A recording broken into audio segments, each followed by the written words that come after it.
Chapter 1. The Hammer Behind the Wall. Every apartment building has two kinds of architecture. One is made of concrete, pipes, staircases, elevators, doors, and locks. The other is invisible, a fragile architecture of patience, habits, sleep, status, territory, and silence. When a neighbor begins a noisy renovation, it is not only a drill that enters the room, it is another person's project crossing the border of your nervous system. The sound of renovation has a special cruelty because it does not ask permission. A party has rhythm, voices, music, laughter, and sometimes a visible beginning and end. Renovation noise is different. It is mechanical, repetitive, unpredictable, and often faceless. You do not argue with a person at first, you argue with a wall. In social dynamics, the wall is never just a wall. It is a diplomatic border between private kingdoms. On one side, someone wants a new kitchen, a better floor, a brighter future, perhaps a home they have saved for years to rebuild. On the other side, someone wants to work, rest, study, care for a child, recover from illness, or simply live without feeling conquered by sound. The tragedy begins when both sides feel innocent. The renovating neighbor thinks, I have the right to repair my property. The suffering neighbor thinks, I have the right to peace in my home. Both rights sound reasonable when spoken separately. The art of solving this situation begins where two reasonable rights collide inside one building. A noisy renovation is therefore not a small domestic annoyance. It is a miniature political crisis. It contains law, rhetoric, status, evidence, timing, alliances, escalation, and the ancient question of all urban life. How can strangers live close enough to hear each other's hammers, but still remain civilized? Chapter 2. When humans first became neighbors. Before cities, noise traveled differently. A clan around a fire heard the same storm, the same animals, the same footsteps in the dark. Sound belonged to the group because danger belonged to the group. If someone made too much noise at night, it was not merely irritating. It could attract predators or enemies. Silence was a survival technology before it became politeness. When humans began building permanent settlements, the problem changed. Walls created privacy, but they also created friction. The first farmers, traders, priests, soldiers, and craftsmen did not only share land, they shared smells, smoke, animals, tools, quarrels, songs, and sleep. Civilization began with cooperation, but it also began with complaints. Ancient law codes show that people very quickly understood the danger of living too close. The Code of Hammurabi from ancient Babylon was not about modern apartment noise, but it already cared deeply about houses, builders, responsibility, damage, and consequences. A wall that collapsed, a badly built house, a neighbor harmed by another person's negligence. These were not private emotions. They were public matters. This is the first lesson. The conflict with a noisy renovation is not a modern weakness. It is part of the oldest history of settled life. The moment humans stopped wandering and began sharing walls, they also began negotiating the border between my freedom and your peace. So when a drill wakes you in the morning, you are not simply facing a rude neighbor. You are standing inside an ancient problem. The city has always asked the same question in different costumes. How much disturbance must one person endure so another person can build? Chapter 3. Rome, Stone, and the First Theater of Complaint. In ancient Rome, people lived in a city that was magnificent and exhausting at the same time. Marble temples, crowded markets, shouting cellars, animals, carts, workshops, baths, taverns, and political crowds filled the streets with sound. The Roman elite could escape to villas, gardens, and private houses. The poor and ordinary often lived in insulae, multi-story apartment blocks where privacy was thin and danger was near. The Roman satirist Juvenal complained about the noise of the city with a bitterness that still feels modern.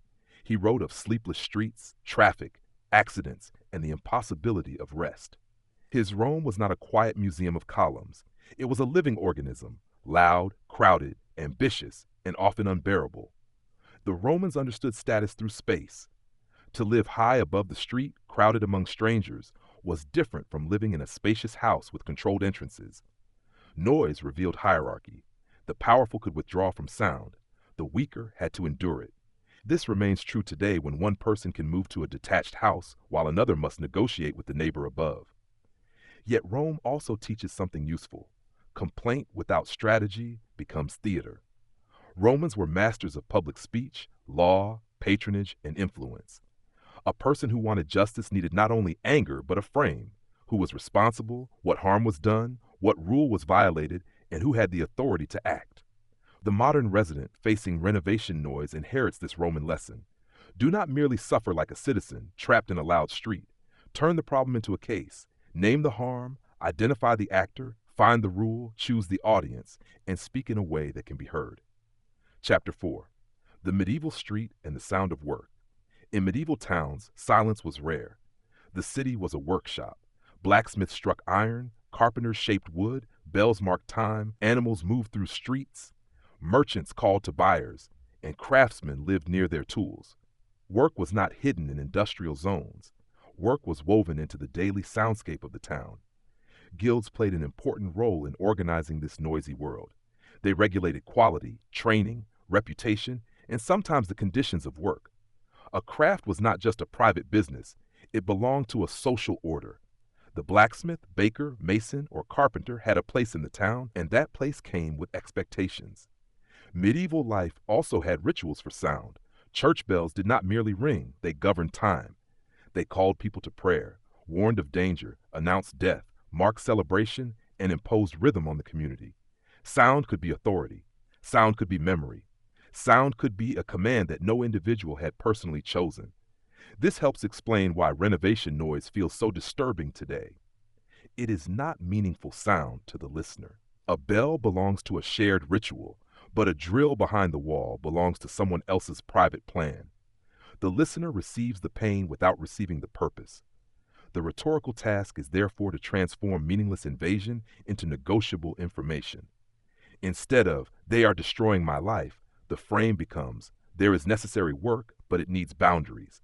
Civilization does not eliminate noise. It gives noise a calendar, a limit, and a responsible name. Chapter 5. The Industrial Age and the War Against Machines. The Industrial Revolution changed the moral meaning of noise. Machines became the anthem of progress. Factories, railways, steam engines, construction sites, shipyards, and later automobiles filled cities with a new mechanical thunder. To many people, noise meant prosperity. A silent factory was a dead factory. But progress had victims. Workers endured dangerous sound for wages. City residents endured streets transformed by engines and traffic. The 19th century city became a place where ambition sounded like metal. The question was no longer whether people could live near each other, but whether people could live near machines. This is where the modern renovation conflict takes its emotional form. The drill is a small industrial revolution inside a home. It brings the logic of the factory into the bedroom, the study, the kitchen, and the nursery. The machine does not know that you have a meeting. It does not know that your child is sleeping. It does not know that you had a hard week. Industrial modernity also created a dangerous rhetorical habit: the worship of necessity. People say, "it has to be done," as if necessity cancels all manners. But many things that have to be done still need rules. Surgery has rules. Construction has rules. Court hearings have rules. Even war has rules, at least in principle. So the first intellectual move is simple but powerful. Do not argue against renovation itself. Argue against unbounded renovation. This distinction saves you from looking unreasonable and places the conversation on stronger ground. Chapter 6. The Birth of Anti-Noise Activism. At the beginning of the 20th century, some reformers began treating urban noise not as a joke, but as a social problem. One of the most striking figures was Dr. Julia Barnett Rice in New York. She campaigned against unnecessary noise, especially the piercing whistles of tugboats near hospitals and homes. Her work helped make noise a matter of public health and civic responsibility. This was important because noise had long been dismissed as something sensitive people should simply tolerate. To complain about sound was often to risk being called weak, difficult, hysterical, or spoiled. Anti-noise activists changed the frame. They argued that noise was not merely an irritation. It affected sleep, recovery, concentration, dignity, and the quality of urban life. Florence Nightingale, famous for transforming nursing, also understood the cruelty of unnecessary noise. In her writing on care, she treated needless sound around the sick as harmful. That idea remains powerful today. Noise is not neutral when it strikes a tired or vulnerable person. It can become a form of pressure on the body. The modern resident should remember these reformers. They show that complaint can be civilized, moral, and intelligent. The point is not to become a person who hates all noise. The point is to defend the difference between necessary sound and careless sound. This distinction is the beginning of a strong position. I understand repairs are necessary, opens the door. But unnecessary noise outside permitted hours, without notice and without limits, is not acceptable, builds the frame. The speaker becomes not an enemy of progress, but a defender of order. Chapter 7. The apartment building as a diplomatic system. An apartment building is a federation of small republics stacked on top of one another. Each door hides a private constitution, work schedules, children, illnesses, habits, rituals, secrets, and fragile moods. The elevator is the embassy. The hallway is neutral territory. The wall is the border. Because residents share infrastructure, they also share consequences. One person's leak becomes another person's ceiling stain. One person's party becomes another person's insomnia. One person's renovation becomes a building-wide acoustic event. In a detached house, bad judgment may remain private. In an apartment building, bad judgment travels. This is why status matters. Some neighbors behave loudly because they assume no one will challenge them. Some behave loudly because they do not imagine the suffering they cause. Some are simply inexperienced. Others are aggressive, testing whether the building has rules or only frightened residents. A strong response begins with understanding the system. Your neighbor is one actor, but not the only actor. There may be a landlord, building management, a homeowners association, security staff, a local authority, other residents, written rules, repair permits, quiet hours, and evidence. The situation becomes solvable when it stops being a private emotional duel and becomes a structured field. The building is therefore a miniature state. A wise resident does not rush straight to war. First, he reads the constitution of the building, identifies the institutions, studies the rhythm of the noise, and chooses the right channel for pressure. Chapter 8. Why renovation noise feels like an invasion. The emotional violence of renovation noise comes from unpredictability. A person can endure many unpleasant things if they know when they begin and when they end. A train passes, a bell rings, a delivery truck leaves, but drilling often arrives like an ambush. It stops, you relax, and then it returns. Psychologically, unpredictable noise creates vigilance. The body begins waiting for the next strike. Even during silence, the listener may not fully rest because silence becomes suspicious. The home stops feeling like shelter and starts feeling like a place under siege. There is also a problem of invisibility. You usually do not see the worker, the owner, the plan, or the schedule. You hear only the consequences. The imagination fills the gap. Maybe they are careless. Maybe they are doing illegal work. Maybe this will continue for months. Maybe nobody will help. Rhetorically, this is dangerous because invisible suffering often becomes exaggerated speech. A person says, they are doing this on purpose when perhaps they are not. Or, this will never end when perhaps it has a schedule. Anger tries to create certainty where information is missing. The first cure is information. Who is renovating? What exactly are they doing? What hours are allowed? How long will it last? Is there a permit or building approval? A conflict becomes less demonic when it receives names, dates, and boundaries. Chapter 9. The first rule: separate noise from insult. The most common mistake is to treat the noise as a personal message. The drill says nothing, but the tired mind translates it. They do not respect me. The hammer says nothing, but the nervous system hears, you are powerless. This translation may be emotionally understandable, but strategically it is dangerous. If you begin with accusation, the neighbor will likely defend identity instead of discussing behavior. You are selfish produces resistance. You are destroying my life produces denial. You think you own the building produces counterattack. The conversation becomes a trial of character instead of a negotiation about time, limits, and rules. A stronger frame separates the person from the disturbance. I understand you may need repairs. The issue is the noise level and timing. This sentence does not surrender. It simply prevents the other side from escaping into moral drama. You are not asking them to confess that they are bad. You are asking them to change behavior. This method has ancient roots. Aristotle's rhetoric separated persuasion into ethos, pathos, and logos. Ethos is your credibility. Pathos is the emotional reality. Logos is the argument. In a neighbor conflict, you need all three: calm credibility, human impact, and clear facts. The practical sentence is simple. I'm not against your renovation. I need us to agree on a predictable schedule and quiet periods.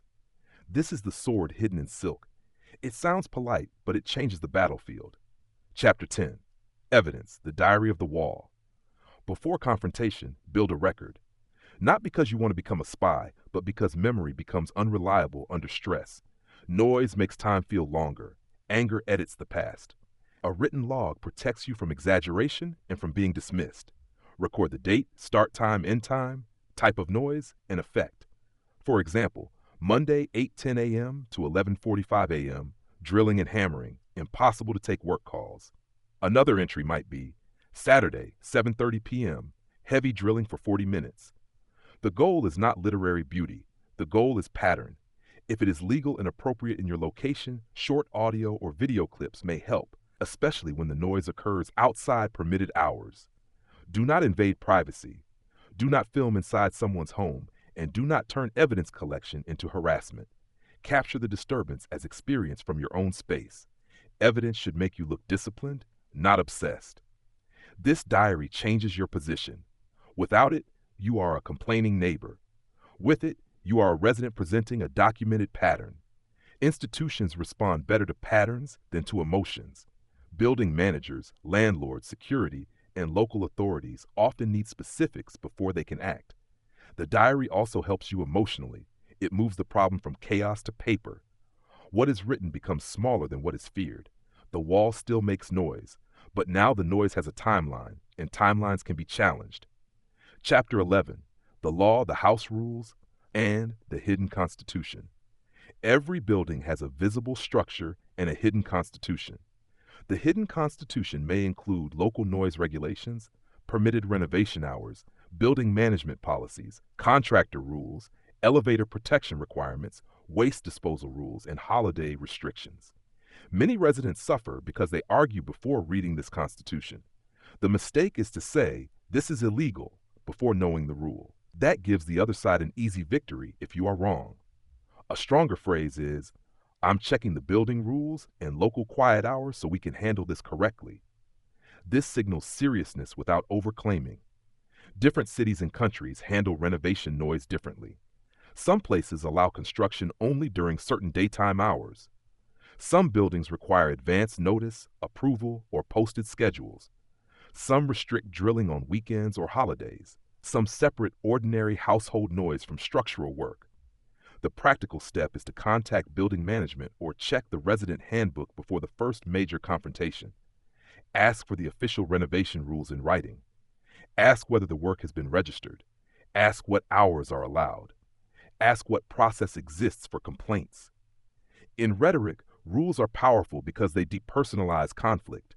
You are no longer saying, "Obey me." You are saying, "Let us obey the same rule." That shift is the difference between a private quarrel and a civil claim. Chapter 12. The First Contact, Knock Before War. The first conversation should be calm, brief, and early. Do not wait until rage has fermented for 3 weeks. Do not arrive at the door shaking with sleep deprivation and moral thunder. The first contact is not the final battle. It is reconnaissance with manners. Begin with recognition. "Hi, I understand you're doing renovation work. This sentence matters because it acknowledges their legitimate interest." Then state the impact. "The drilling is carrying very strongly into my apartment, especially during work calls and rest hours." Then ask for information. "Could you tell me the expected schedule and how long this phase will last?" Notice the structure: recognition, impact, information. It is not apology, surrender, or weakness. It is a disciplined opening. You are giving the neighbor a chance to behave well before forcing the system to judge them. If they respond reasonably, move quickly toward an agreement. Ask whether they can avoid early mornings, late evenings, lunch hours, nap times, exam times, work calls, or weekends, depending on what matters most. Do not demand total silence unless the law clearly supports it. Ask for predictable windows. The first contact should end with something concrete. So heavy drilling will be from 10 a.m. to 4 p.m. on weekdays, and you'll avoid Sunday. Thank you, that helps. A vague peace is fragile. A specific piece can be remembered. Chapter 13. The Art of the Polite Frame. Politeness is often misunderstood as softness. In reality, politeness can be a weapon of structure. A rude person invites a rude answer. A calm person forces the other side to reveal whether they can cooperate. If they cannot, the calm record becomes stronger. The polite frame has three parts: legitimacy, boundary, and next step.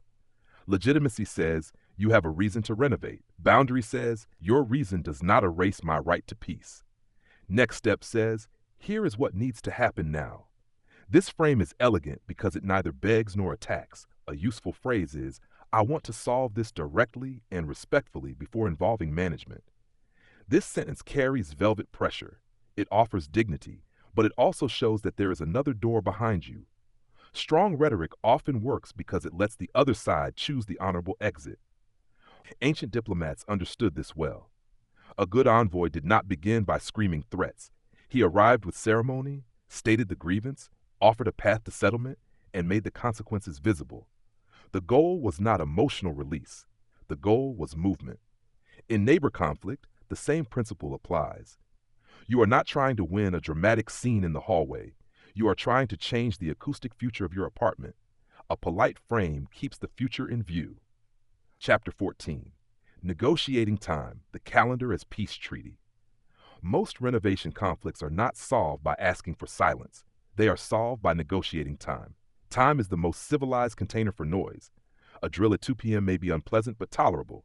The same drill at 7 a.m., midnight, or during a baby's nap becomes an act of barbarism. The calendar turns chaos into a treaty. Ask for the heavy noise schedule. Ask when drilling, demolition, tile cutting, or hammering will happen. Ask whether the loudest work can be grouped into fewer blocks instead of scattered across the day. A predictable 2-hour storm may be easier to survive than random thunder from morning to evening. There's a social reason this works. People accept burdens more easily when they feel included in the plan. Even if you cannot control the renovation, knowing the schedule restores dignity. It changes your role from victim to informed participant. Sometimes you can offer a practical compromise. I work from home and have calls from 9 to 11. Could heavy drilling start after 11 when possible? Or, my child sleeps from 1 to 3. Could the loudest work be done before or after that? Specific requests are harder to dismiss than general suffering. A good agreement should be simple enough to repeat. Heavy work only on weekdays, 10 to 5, no Sunday, advance notice for extreme noise. This is not poetry, but it is civilization. Many domestic wars end when sound receives a timetable. Chapter 15. When the neighbor refuses the frame. Not every neighbor is cooperative. Some answer with contempt. Some say, it's my apartment. Some say, call whoever you want. Some pretend they cannot hear you. Some smile and continue exactly as before. This is where many people make the second mistake. They escalate emotionally instead of procedurally. A refusal is information. It tells you that direct negotiation may not be enough, but it does not require you to become theatrical. The stronger answer is calm closure. I understand your position. I'll raise this with building management and follow the official process. Then leave. Do not argue endlessly at the door. Doorway debates are bad courts. There is no judge, no minutes, no authority, and no reliable memory. The more you speak, the more chances you give them to provoke you. A short, calm ending protects your status. Manipulative neighbors often try to reframe the issue. They may say you are too sensitive, unemployed, childish, lonely, or trying to control them. Do not defend your entire personality. Return to the narrow frame. The issue is renovation noise outside reasonable limits. Narrowness is strength. The Roman courtroom, the medieval guild, the modern complaint office, and the diplomatic note all share one lesson. Procedure exists because emotion alone is too flammable. If the neighbor refuses civility, move from conversation to process. Chapter 16. The power of other residents. A single complaint can be dismissed as sensitivity. Several complaints become a pattern. This is why alliances matter. But alliance building must be careful. The goal is not to create a mob. The goal is to discover whether the disturbance is shared and whether others are willing to support a reasonable solution. Speak to nearby residents calmly. Have you also been affected by the renovation noise from apartment X? Do not begin with insults. Do not recruit hatred. Ask for facts. times, impact, whether they have spoken to management. The collective voice is strongest when it sounds measured. History is full of urban residents organizing around shared burdens. Tenants, workers, neighborhood groups, and local associations have often gained power by transforming private frustration into public pattern. The key is discipline. A crowd without discipline becomes noise fighting noise. A group with records becomes pressure. If others are affected, propose a joint message. It can be short. Several residents have experienced heavy renovation noise during specific times. They request confirmation of approved hours, expected duration, and enforcement of building rules. This is difficult to dismiss because it speaks the language of administration. The social dynamic changes immediately. The conflict is no longer one difficult neighbor versus one renovating owner. It becomes multiple residents requesting rule enforcement. In buildings, numbers do not only count, they confer reality. Chapter 17, Management, Security, and the Middle Authority building management often becomes the first real institution in the conflict. They may not have the power of a court, but they usually control access, notices, contractor permissions, elevator use, and communication channels. They are the town council of the vertical village. When contacting management, do not write like a person exploding. Write like a person preparing a file. Include your apartment number, the renovation apartment if known, dates, times, type of noise, prior contact if any, and the specific action requested. Ask them to confirm permitted renovation hours and whether the work is approved. A strong message might say, I am requesting enforcement of the building renovation rules and a written schedule for heavy noise work. This is better than please do something.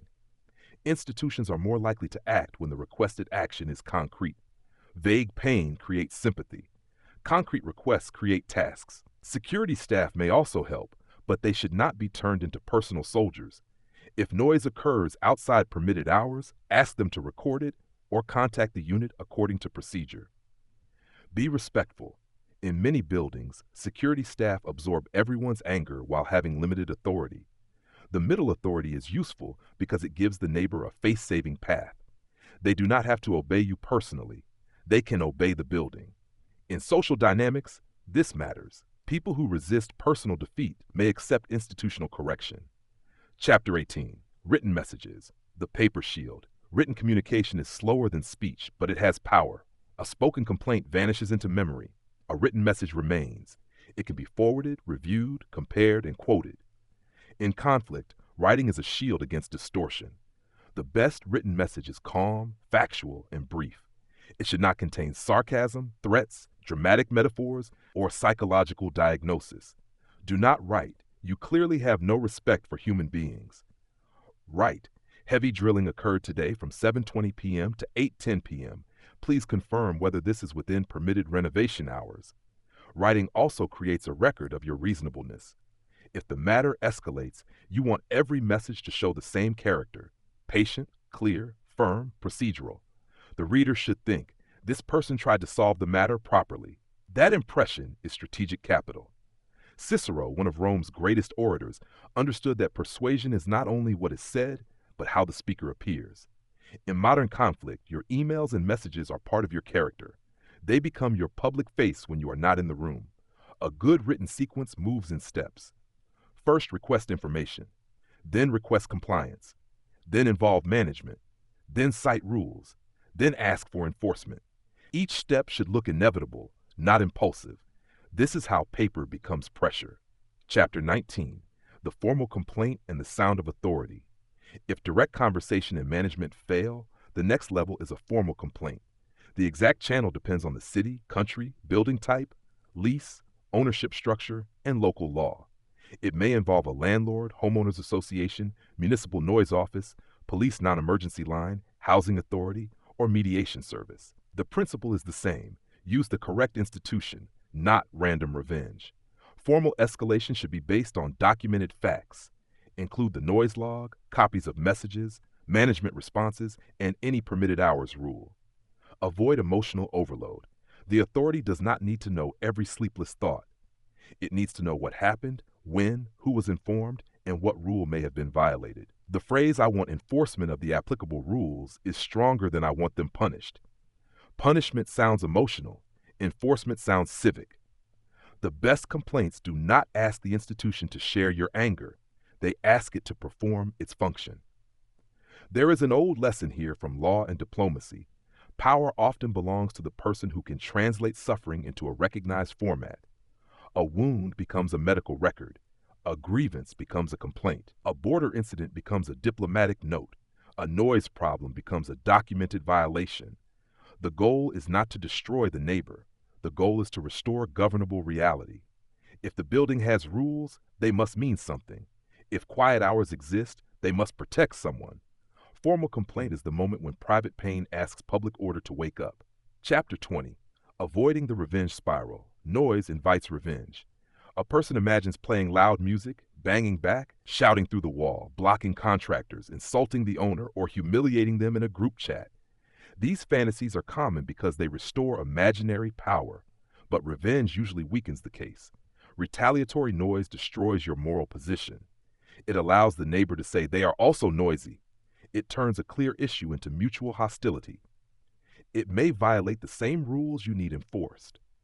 In social conflict, anger often offers weapons that secretly belong to the enemy. The revenge spiral also poisons the building. Other residents become spectators, then judges, then participants. Group chats become theaters of accusation. Small facts disappear under sarcasm. A renovation conflict can turn an entire building into a Cold War if nobody protects the frame. A strong resident does not need revenge because he has process. He has records, rules, allies, management, and escalation channels. This is slower than hitting the wall, but far more effective. The disciplined person may look calm on the surface while quietly tightening the structure around the problem. The old warrior's lesson applies. Never swing because you are angry. Move because the position requires it. In neighbor conflict, the cleanest victory is not dramatic. It is the return of ordinary silence. Chapter 21. Protecting the mind while the walls are loud. Even while the process unfolds, life must continue. This is the cruel part. The complaint may take days or weeks, but the nervous system suffers now. Therefore, strategy must include self-protection, not as surrender, but as damage control. Noise-canceling headphones, white noise, temporary work from another location, adjusting calls, using libraries or cafes, and planning errands during heavy noise windows may help. These measures do not mean the neighbor is right. They mean you refuse to let the conflict consume all of your energy. A fortress sometimes needs inner rooms. There is also a rhetorical benefit. When you protect your mind, you communicate better. Exhausted people write dangerous messages. Sleep-deprived people overstate, insult, threaten, and lose precision. Rest is not only health, it is strategic clarity. The Stoics of ancient Greece and Rome often distinguished what is under our control from what is not. You may not instantly control the drill, but you can control your record, your message, your timing, your tone, your allies, and your escalation. This distinction prevents helplessness from becoming identity. The goal is not to become passive. The goal is to remain capable. A person who keeps his mind intact during noise has already won part of the conflict because the wall has failed to conquer the inner room. Chapter 22. The Final Settlement. From Hammer to Peace. The best ending is not humiliation. The best ending is a workable settlement. Clear hours, advance notice, reduced unnecessary noise, respect for quiet periods, and a known end date. Sometimes the neighbor becomes cooperative. Sometimes management enforces the rule. Sometimes authorities intervene. Sometimes the renovation simply ends, leaving behind a lesson about power and patience. After resolution, it is wise to close the matter cleanly. If the neighbor cooperated, acknowledge it briefly. Thank you for adjusting the schedule. It made a real difference. This does not erase the conflict, but it prevents bitterness from becoming permanent architecture. In buildings, memory lives longer than paint. If the neighbor never cooperated, keep your dignity. You do not need to continue the emotional war after the noise stops. File the records, remember the process, and know the building better than before. A painful episode has given you a map of power. Who responds, who avoids responsibility, which rules matter, and which neighbors can be trusted. The deeper lesson is that noisy renovation is not only about sound, it is about borders. It teaches how private desire collides with shared life. It teaches why law exists, why rhetoric matters, why evidence beats rage, and why politeness can carry steel inside it. The wall, in the end, is a teacher. It shows that civilization is not built by silence alone, but by negotiated noise. Someone will always be repairing, moving, drilling, celebrating, crying, or beginning again. The task is not to create a city without sound. The task is to make sound answerable to human dignity. And when the last hammer falls silent, the apartment becomes more than a room again. It becomes a small sovereign territory restored to peace. The air stops trembling. The body stops waiting for the next strike. The invisible architecture returns, not concrete, not plaster, not paint, but the delicate structure of ordinary life.